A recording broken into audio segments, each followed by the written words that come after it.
5시, 6시, 다시 5시, 4시 반. 이거 제대로 하면 정말 일나겠다. 안녕하세요, 윤곰입니다. 얼마 전 PDS 다이어리를 샀어요. PDS 다이어리는 데일리 리포트를 할 수 있는 다이어리예요. 포장이 고급지더라고요. 내부 구성을 살펴볼게요. 2024년 연간 달력, 2023년 돌아볼 수 있는 페이지, 2024년을 계획하는 페이지, 그리고 연간 일정을 관리하는 연간 페이지가 있네요. 그 뒤로는 월간 페이지가 1월부터 12월까지 이어지고요.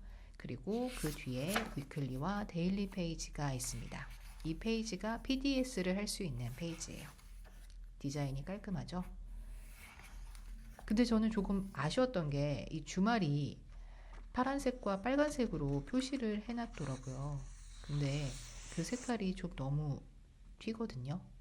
이게 작은 부분이긴 한데 저는 솔직히 이 색깔 때문에 끝까지 살까 말까 고민했거든요. 위클리 페이지는 한 주의 계획을 적는 칸이 맨 왼쪽에 있고요. 매일 시간대별로 플랜하고 도하고 피드백할 수 있는 플랜 도 C 칸이 있어요.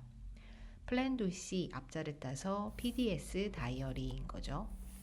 플랜 계획하고, 도 실행하고, C 피드백할 수 있는 데일리 리포트 다이어리라고 생각하시면 돼요. 1년치 PDS 다이어리가 쭉 이어집니다.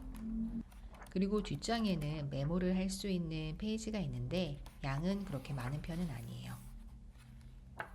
마지막으로 2024년을 돌아보고 2025년을 맞이할 수 있는 페이지로 다이어리가 구성되어 있습니다. 제가 PDS 다이어리를 안 지는 몇 년이 되었는데 사보기는 이번이 처음이에요. 요즘 제가 일을 너무 많이 버려놓아서 정신이 없어서 인생이 어떻게 흘러가고 있는지 좀 살펴보자 이런 생각에 그냥 질렀습니다. 생각 같아서는 당장 PDS 다이어리를 써보고 싶었는데 PDS 다이어리는 1월부터 시작이더라고요. 그래서 저는 연습할 겸 PDS 다이어리를 제 블랙 저널에 그려서 하루 일정을 기록해 보기로 했어요. PDS 다이어리는 원래 플랜과 두 칸을 따로 써서 쓰는 건데 저는 그냥 간단하게 플랜은 하지 않고 두 칸만 그렸습니다. 일단 제 하루가 어떻게 흘러가는지 알고 싶기도 했거든요. 1시간 단위는 10분 단위로 6칸으로 구성한 거는 똑같이 해서 10분 단위로 기록을 했어요. 어떻게 보면 PDS라기보다는 그냥 D와 S만 있는 데일리 리포트에 가까운 거예요. 가벼운 마음으로 기록부터 해보자 라고 해서 시작한 거였는데 월요일부터 금요일까지 기록을 해보고 솔직히 좀 놀랐어요. 먼저 지난 5일간 주중에 일어난 시간을 볼게요. 월요일에는 5시에 일어나서 이날 PDS 다이어리를 블랙 저널에 그리고 시작을 한 날이에요. 그리고 화요일에는 조금 늦게 6시에 일어났어요. 근데 이 6시에 일어났다는 것 자체가 저에게는 큰 변화예요. 왜냐하면 C 부분에서 적어놨는데 제가 6시에 일어난 거는 사실 일어났다가 다시 누워버려서 그런 거였거든요. 저는 그러면 보통 그냥 자버려요. 근데 일어났어요. 제가 미라클 모닝을 했다 못했다 이렇게 꾸준하게 하지 못하는 가장 큰 이유 중 하나이기도 한데 아침에 일어나서 뭔가를 하는 거에 대해서 요즘 좀 회의감이 들더라고요. 매일 일어나서 뭘 해보기는 했거든요. 그런데 그동안 아무런 성과가 없었어요. 그냥 시간 낭비만 하고 있는 것 같아서 어느 순간부터는 눈이 떠지고 정신을 차려도 그냥 눈을 감고 누워있게 되더라고요. 일어나기가 싫어서. 바로 이날도 그랬던 거죠. 그런데 그렇게 누워있다가 6시에 벌떡 일어난 거예요. 제가 전날 새벽에 일어나서 미라클 모닝에 했던 일이 바로 이 토플 공부였어요. 제가 요즘에 많이 벌여놨던 일 중에 하나가 바로 이 토플 시험 보자라는 거였는데 그거를 위해서 새벽에 공부를 했던 거죠.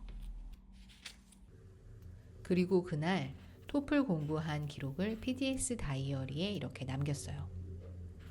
공부한 기록을 남기는 게 굉장히 오랜만이었어요.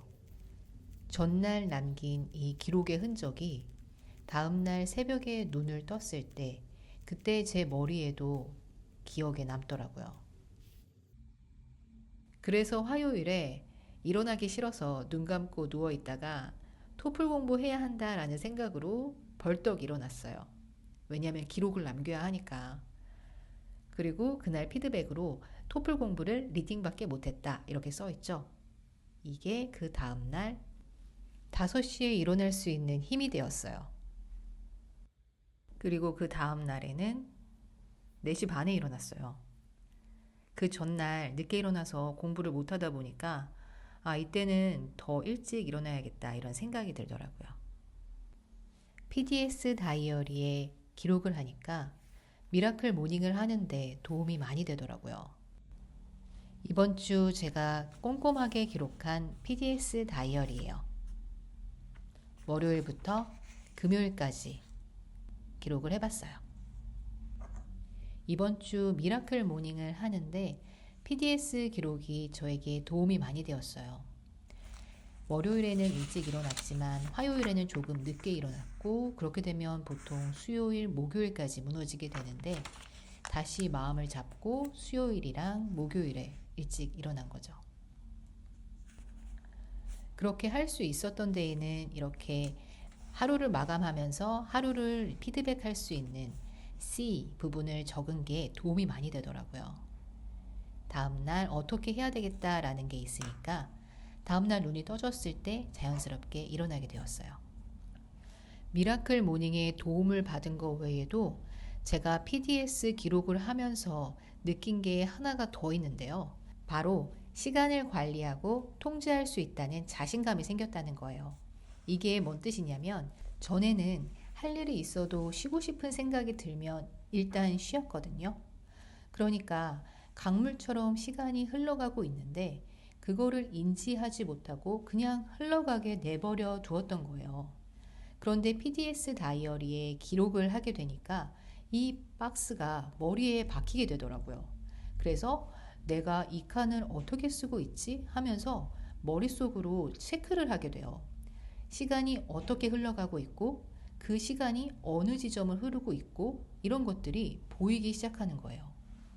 밤 9시에서 10시 사이는 저에게 늘 죽어있는 시간이었어요. 퇴근해서 밥 먹고 나면 아무것도 하기가 싫은 거예요. 그런데 이 시간에 스페인어도 공부하고 블로그도 하고 생산적인 일들을 좀 했어요. 제가 저녁 시간을 기록하면서 저녁 루틴이 필요하겠다 이런 생각을 하게 되었는데요. 목요일 날 제가 저녁밥을 먹고 조금 좀 휴식을 길게 가졌어요. 그러다 보니까 해야 할 일들을 다 해놓고 자려니까 12시가 넘었더라고요. 그래서 이날 12시 반에 잤나? 그러다 보니까 다음날 당연히 일찍 일어나지 못하죠.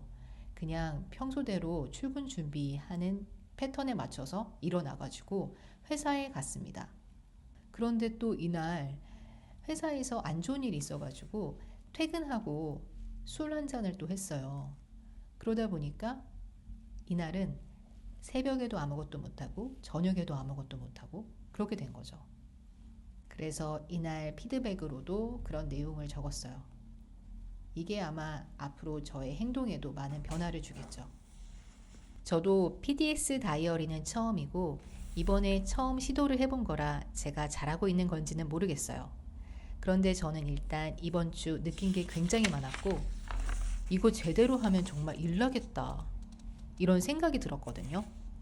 물론 제일 중요한 건 지속하고 꾸준히 하는 거겠지만요. 그래서 앞으로 저는 미라클 모닝 이야기랑 저의 기록 이야기를 유튜브에서 더 이야기해 보려고 해요. 유튜브에 올리기 위해서라도 지속하지 않을까 싶거든요. 아직 유튜브도 처음이고 초보라서 영상 하나 올리는 게 너무 힘들긴 해요. 그래도 지속할 수 있도록 노력할게요.